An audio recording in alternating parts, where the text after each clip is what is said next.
ನನಗೆ ನೋಡಪ್ಪ, ಬೇಜಾರು ಮಾಡ್ಕೋಬೇಡಿ. ನಾನು ಯಾವತ್ತೂ ಟೆಂಪ್ಟ್ ಆಗಿಲ್ಲ, ಯಾವತ್ತೂ ಉದ್ವೇಗದಿಂದ ಮಾತಾಡಿಲ್ಲ.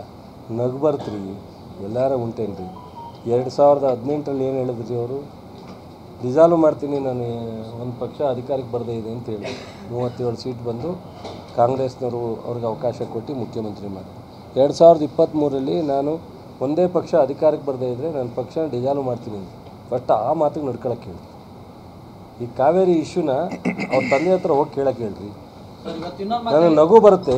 ನಾನು ಒಬ್ಬ ಸಾಮಾನ್ಯ ಸಚಿವನಾಗಿದ್ದವನು, ಒಬ್ಬ ದೇಶದ ರಾಜ್ಯದ ಮುಖ್ಯಮಂತ್ರಿ ಆಗಿದ್ದರು. ಈ ಕಾವೇರಿ ಇಶ್ಯೂನ ನಾನು ಸಾಲ್ವ್ ಮಾಡ್ತೀನಿ, ನಾನು ರಾಜೀನಾಮೆ ಕೊಡ್ತೀನಿ ಅಂತ ಅಂದ್ರೆ ಏನು ರೀ ಅದು? ಜನ ಓಟ್ ಹಾಕಿಸ್ಕೋಸ್ಕರ ಏನು ಬೇಕಾದ್ರೂ ಹೇಳೋದ? ಏನು ಬೇಕಾದ್ರೂ ಮಾತಾಡೋಕ್ಕೆ ಸಾಧ್ಯನಾ? ತಾವು ಕೇಳ್ಬೋದಲ್ಲ.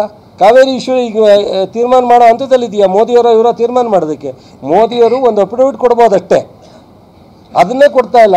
ನಾವು ಬಿಡೋಕ್ಕಾಗಲ್ಲ, ಬೇಸಿಗೆ ನೀರಿಲ್ಲ, ದಯವಿಟ್ಟು ನಮ್ಮ ಕಷ್ಟಕ್ಕೆ ಬನ್ನಿ ಅಂತ ಅಂದರೆ ಒಂದು ಅಫಿಡವಿಟ್ ಕೊಡೋಕ್ಕಾಗಲಿಲ್ಲ ಅವರು ಮೋದಿಯವರು. ಇವರೇನು ತೀರ್ಮಾನ ಮಾಡ್ತಾರಂತೆ? ಏನೋ ಒಂದು ಮಾತಾಡ್ತಾರ್ರಿ. ಜನರನ್ನ ಅವರು ಏನೋ ತಪ್ಪು ತಿಳ್ಕೊಂಬಿಟ್ಟಿದ್ದಾರೆ. ನಾವು ಹೇಳೋದೆಲ್ಲ ಕೇಳಕ್ಕೆ ರೆಡಿ ಇದ್ದಾರೆ ಅಂತ. ಹೇಳೋದೆಲ್ಲ ಕೇಳಂಗಿದ್ರೆ ಈಗ ನಾವು 136 ಬರ್ತಿರ್ಲಿಲ್ಲಪ್ಪ. ಶಿವರಾಮನವಮಿ ಎಲ್ರಿಗೂ ಸದ್ಬುದ್ಧಿ ಕೊಡ್ಲಿ, ಹೇಳಿಕೆ ತೀರಿಸದಂತೆ ರಾಜಕಾರಣ ಮಾಡೋದನ್ನ ಕಲೀಲಿ ಅಂತ ಹೇಳಿದ್ದಾರೆ. ಅವ್ರಿಗೇನೆ ಅದು ಅಪ್ಲೈ ಆಗ್ತಕ್ಕಂಥದ್ದು ಅವ್ರಿಗೇನೆ. ಪಾಪ ಇವತ್ತು ಕೆರಗೋಡಿಗೆ ಹೋಗೋರೆ. ಮಂಡ್ಯ ಜಿಲ್ಲೆಯಲ್ಲಿ ಕಮ್ಯುನಲ್ ಕ್ಲಾಸಸ್ ಆಗಲ್ಲ. ಯಾವ ಈ ಇಶ್ಯೂನ ಕಳೆದ 60-70 ವರ್ಷದಲ್ಲಿ ಯಾವುದೂ ಇಶ್ಯೂ ಇಲ್ಲ. ಇಂಥದನ್ನ ಸುಮಾರು ಪ್ರಯತ್ನ ಮಾಡಿದ್ರು. ಶ್ರೀರಂಗಪಟ್ಟಣದಲ್ಲೂ ಮಾಡಿದ್ರು. ನಮ್ಮ ರವಿ ಬೇರೆ ಆಂಜನೇಯ ಗದೆ ಕೊಟ್ಟವನೇ. ಹಾಗಾಗಿ ಆಂಜನೇಯ ನಮ್ಮ ಪರ ಅವನೇ ಅಂತೇಳಿ ಆಂಜನೇಯನ ಮಾತೇ ಕೇಳೋದು ಶ್ರೀರಾಮ. ರಾಮನ ಗೆದ್ದವನು ಆಂಜನೇಯನೇ. ಹಾಗಾಗಿ ಆಂಜನೇಯನ ಮಾತೇ ಶ್ರೀರಾಮ ಕೇಳ್ತಕ್ಕಂಥದ್ದು. ಇವತ್ತು ಅಲ್ಲಿ ಹೋಗೋರೆ ಏನೋ ಮಾಡಬೇಕು ಅಂತ. ಇವೆಲ್ಲ ಮಂಡ್ಯದಲ್ಲಿ ನಡೆಯಲ್ಲ. ಕುಮಾರಣ್ಣವರೇ, ದಯಮಾಡಿ ಕ್ಯಾಂಡಿಡೇಟ್ ಆಗಿದ್ದೀರಾ, ನಿಮ್ದೇನಿದೆ ಹೇಳ್ಕೊಳ್ಳಿ. ಕ್ಯಾಂಡಿಡೇಟ್ ಆದರೆ ಹೇಳ್ಬೇಡ ಅಂತ ಹೇಳಲ್ಲ, ಸುಳ್ಳು ಹೇಳ್ಬೇಡಿ ದಯವಿಟ್ಟು. ಸುಳ್ಳು ಹೇಳೋದು ನಿಲ್ಲಿಸಿ. ಆಮೇಲೆ ಏನು ಒಬ್ಬ ಲೋಕಸಭಾ ಸದಸ್ಯರಾಗಿ ಈ ಜಿಲ್ಲೆನ ಈ ರಾಜ್ಯದಲ್ಲಿ 28 ಜನ ಎಲ್ಲ ವಿವಿಧ ಪಾರ್ಟಿಯವರು ಆಗವ್ರೆ. ಈ ಸಲ 27 ಜನ BJP ಮತ್ತು ಅಲಯನ್ಸ್ ಪಾರ್ಟಿಯವರು ಆಗವ್ರೆ. ಏನಾರ ಮಾಡ್ಲಿಕ್ಕೆ ಸಾಧ್ಯನಾ? ಇವರು ಹುಬ್ಳಿ ಅದನ್ನು ಇಲ್ಲದ ಸಲ್ಲದ ಇವ್ರು ಗುತ್ತಿಗೆದಾರರು. ಹಂಗಾರೆ ನಾವು 300 ಕೋಟಿಗೆ 100 ಕೋಟಿನ ಕಿಕ್ ಬ್ಯಾಕ್ ಮಾಡ್ತಾರೆ ಅಂತ ಹೇಳೋದಾದ್ರೆ ಇವರು ಮುಖ್ಯಮಂತ್ರಿ ಆದಾಗ ಎಷ್ಟು ಸಾವಿರ ಕೋಟಿ ನೀರಾವರಿಗೆ PWDಗೆ ಮಂಜೂರು ಮಾಡವ್ರೆ. ಎಷ್ಟು ಕಿಕ್ ಬ್ಯಾಕ್ ಎಲ್ಲಿ ಇಟ್ಕೊಂಡವ್ರೆ ಅಂತ ನಮಗೆ ಹೇಳಬೇಕು. ಸೊ ಇವ್ರು ಯಾವಾಗಲೂ ಒಂದು ನೀರಾವರಿ ಇಲ್ಲ ಲೋಕೋಪಯೋಗಿ ಇಲ್ಲ ಇಂಧನ ಇಟ್ಬಿಟ್ರೆ ಯಾವತ್ತೂ ಹೋಗಿಲ್ಲ. ಅವ್ರು ಅಗ್ರಿಕಲ್ಚರ್ ಜೀವನದಲ್ಲೇ ಮಾಡಲಿಲ್ಲ. ಪಶುಸಂಗೋಪನೆ ಜೀವನದಲ್ಲೇ ಮಾಡಲಿಲ್ಲ. ಆಮೇಲೆ ಘೋಷಣೆಯಲ್ಲೇ 8,000 ಕೋಟಿ ಇನ್ನೂ ಬಾಯಿಗೆ ಮಾತಾಡ್ತಾರೆ. ಇಲ್ಲ ಅವರು ಬಜೆಟಲ್ಲಿ ಹೇಳಲಿಲ್ಲ, ಇಲ್ಲ ಅಸೆಂಬ್ಲಿಲಿ ಹೇಳಲಿಲ್ಲ, ಇಲ್ಲ ಯಾವುದೇ ಇಲಾಖೆಯಲ್ಲಿ ಆ ಕಾರ್ಯಕ್ರಮನೂ ರೂಪಿಸಲಿಲ್ಲ. 8,000 ಕೋಟಿ ಇವತ್ತು ಹೇಳ್ತಾರೆ. ಸೊ ಅದರಿಂದ ಮಂಡ್ಯ ಜನ ಬುದ್ಧಿವಂತರಿದ್ದಾರೆ.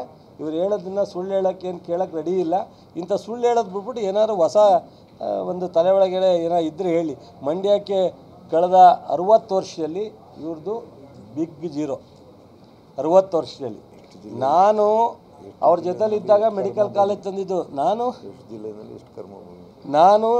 ಅವ್ರ ಜೊತೆಲಿದ್ದಾಗ ಟ್ರಾನ್ಸ್ಪೋರ್ಟ್ ಡಿಪಾರ್ಟ್ಮೆಂಟಲ್ಲಿ ಇಲ್ಲಿ ಎಲ್ಲ ಡಿಪೋಗಳು ನಿಗಮ ಮಾಡಿದ್ದು.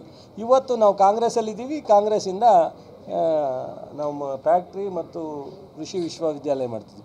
ನಾವು ಯಾರೂ ಇರಲಿಲ್ವಲ್ಲಪ್ಪ, ಇಲ್ಲಿರೋರು ಯಾರೂ ಶಾಸಕರಿರಲಿಲ್ಲ. 2018ರಲ್ಲಿ ಅವರೇ ಆಗಿದ್ದರು. ನಾವೇ ಸಪೋರ್ಟ್ ಕೊಟ್ಟು 2018ರಲ್ಲಿ ಸೊ ಅವ್ರು ಮುಖ್ಯಮಂತ್ರಿ ಆಗಿದ್ರಲ್ಲ. ಯಾವ್ದಾರು ಒಂದು ಯೋಜನೆ ಮಂಡ್ಯಕ್ಕೆ 14 ತಿಂಗಳಲ್ಲಿ ಮಾಡೋದು ಬೇಡ, ಕಂಪ್ಲೀಟ್ ಆಗೋದು ಬೇಡ, ಘೋಷಣೆ ಮಾಡಿದರೆ ಪ್ರಾರಂಭ ಮಾಡಿದರೆ ಆದೇಶ ಮಾಡಿದ್ರೆ ಸಾಕು. ತೋರಿಸ್ಲಿ ಯಾವ್ದಾರ ಒಂದು ಆದೇಶನ. 14 ತಿಂಗಳಲ್ಲಿ ಒಂದು ಆದೇಶವನ್ನು ತೋರಿಸಿದ್ರೆ ನಾನು ಒಪ್ಕೋತೀನಿ. ಮಂಡ್ಯ ಕರ್ಮಭೂಮಿ ಆಮೇಲೆ ಕರ್ಮಭೂಮಿ ಮಂಡ್ಯ ಅಂತಾರೆ.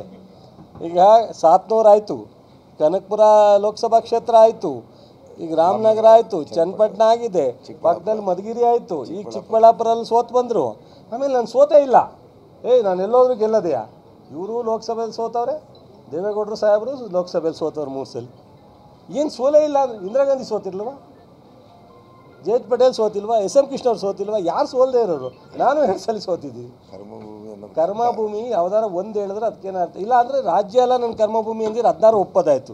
ಓದೋದ್ ಕಡೆ ಎಲ್ಲ ಟೆಂಟ್ ಹಾಕಿಡ್ ಹೋದ ಕಡೆ ಎಲ್ಲ ನನಗಿದು ಕರ್ಮಭೂಮಿ. ಹುಬ್ಳಿಲಿ ಮನೆ ಮಾಡಿದ್ರು ಗೊತ್ತಾ? ನೋಡೋಣ, ಹುಬ್ಳಿಲಿ ಏನಾಯ್ತಂತೆ ಮನೆ ಇದೆಯಂತ ಇನ್ನೂ ಖಾಲಿ ಆಗಿದೆಯಂತ.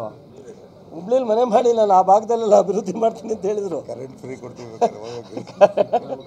ನಮಸ್ಕಾರ ಎಲ್ರಿಗೂ ಸರ್, ದಯಮಾಡಿ.